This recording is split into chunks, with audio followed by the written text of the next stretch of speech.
Hi, this is Zach here with the Bulletin Board Heroes here at Zach's Traders Cafe for Friday the 14th of April.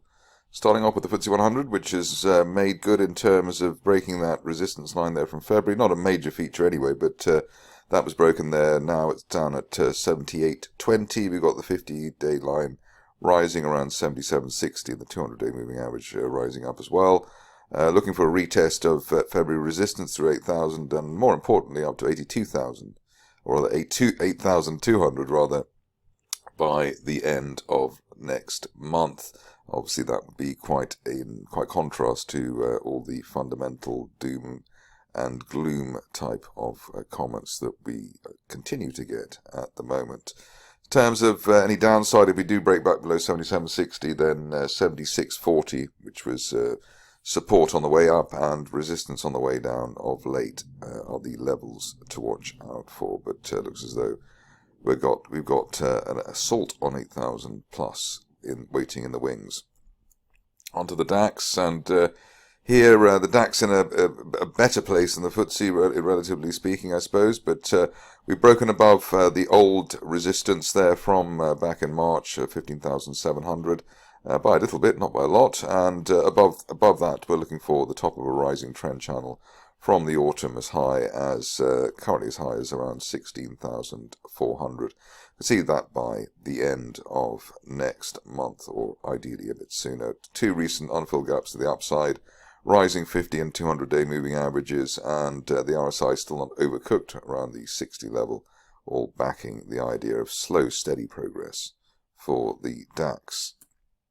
Onto the Dow, and here we have the consolidation we had over the recent past, the start of the month, very decent, above the 50-day moving average. That's still falling. We were expecting that once that starts rising, we would actually get things kicking off with a bit more momentum, but actually we saw that decent move up 1% yesterday, so just shy of breaking that one-year resistance line. That's the key line there, multiple failures there over the last year, so 34,000 probably 100 now, the level where the line is, and looking for that to then give us a retest of the best levels of the last year, around 34,500, and then up to as high as 36,500, potentially by the end of next month. If we fail at the line, obviously then support down towards the 50-day moving average around the 33,000 level, but not expecting much more downside than that at the moment. On to Bitcoin, and in fact Bitcoin maybe put into the shade with the performance of Ethereum, etc. But here we've got a situation where we are pushing on higher now, which is a nice thing to see on that daily chart. So the new support coming in above old 29,000 resistance. Just a short, hopefully, journey up towards the top of that broadening triangle from June, 32,000, the main one-year resistance, and really that's the level to beat now. If we can get through 32,000, then probably the next levels up towards the 38 to 40,000 area. So that would obviously be very welcome indeed for crypto fans. On to the situation with the stocks, and starting off with Avacta.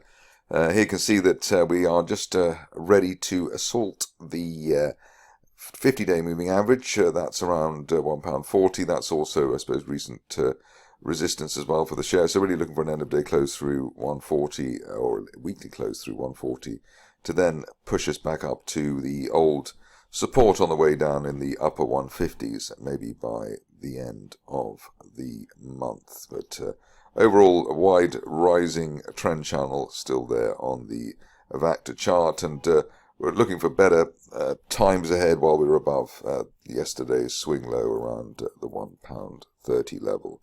Did comment yesterday that the market seemed to be a bit harsh on Bradda ahead, and so today we've seen that the shares have come up 25%, so presumably other people agreed. We have had sort of double gap up. It was a very slow price action there, but unfilled gaps to the upside, and we've broken the 50-day moving average there around 5.5 pence, and above that looking for a return to the 200-day moving average area around 7.5 pence by the end of this month. But obviously the main plus point here that we've actually turned around.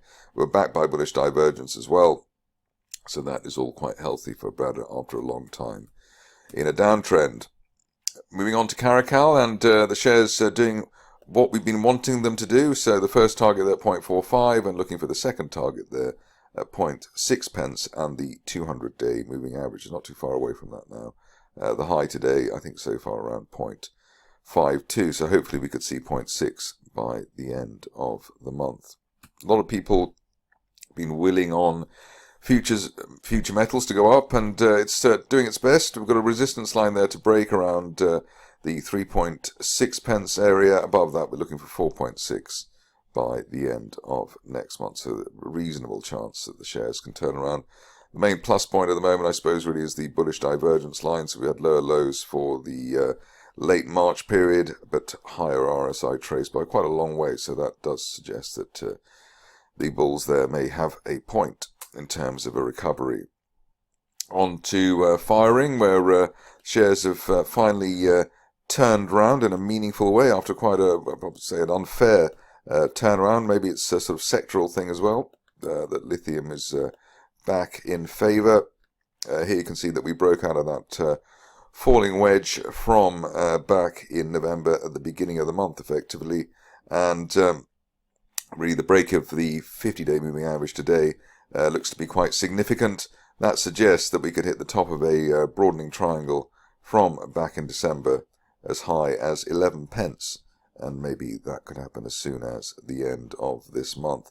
The other point to note is, apart from the extended support line in the RSI window, there's also the 50 and 200-day moving averages both rising now. So that suggests that the next time they cross will be a golden cross, and the run up to a golden cross tends to be the strongest part of the cycle. So ideally 11 pence over the next couple of weeks.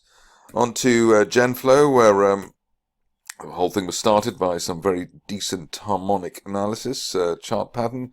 Here we've got a situation where both the 50 and 200-day moving average is now rising, so we're looking for 4.5 pence at the top of that broadening triangle from August to be hit by the end of this month. Only back below 3 pence on an end-of-day close, really delaying the upside scenario there. Full marks for Hummingbird over the recent days in terms of its recovery. It hit our target there at 11. We said that a break of 7.5 could take the shares up to 11 at the top of that August trend channel, and that has been achieved, which is something of a relief. The next target up towards 15 pence at that July 2021 resistance line. So the upside there above 10, looking for 15 on Hummingbird. IOG, another stock which I think the harmonics kicked in. Here we've got a situation where a bit of a car crash on the way down with vast double gaps to the downside. But over the last couple of days, a great turnaround. It looks like we'll hit the top of that rising trend channel from February at 8 pence by the end of this month. And the upside certainly valid while we remain above the 50-day moving average, currently around 5.1 pence.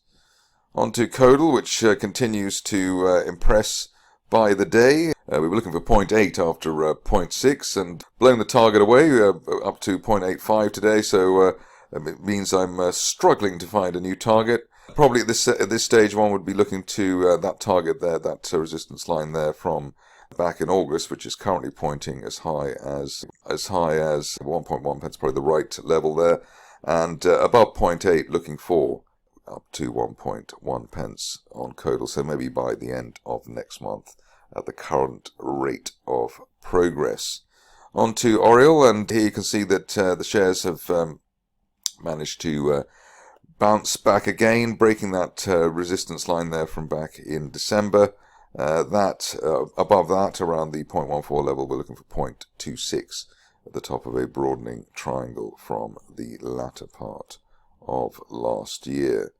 Synairgen is the next contender, and here you can see that we are making progress. The shares again breaking a falling wedge. That was done basically yesterday, actually, around the 10 pence level. Above that, we're looking for 24 pence, perhaps as soon as the end of this month. Ideally, we stay above the resistance on the way down at 15 pence, ahead of that 24 pence target.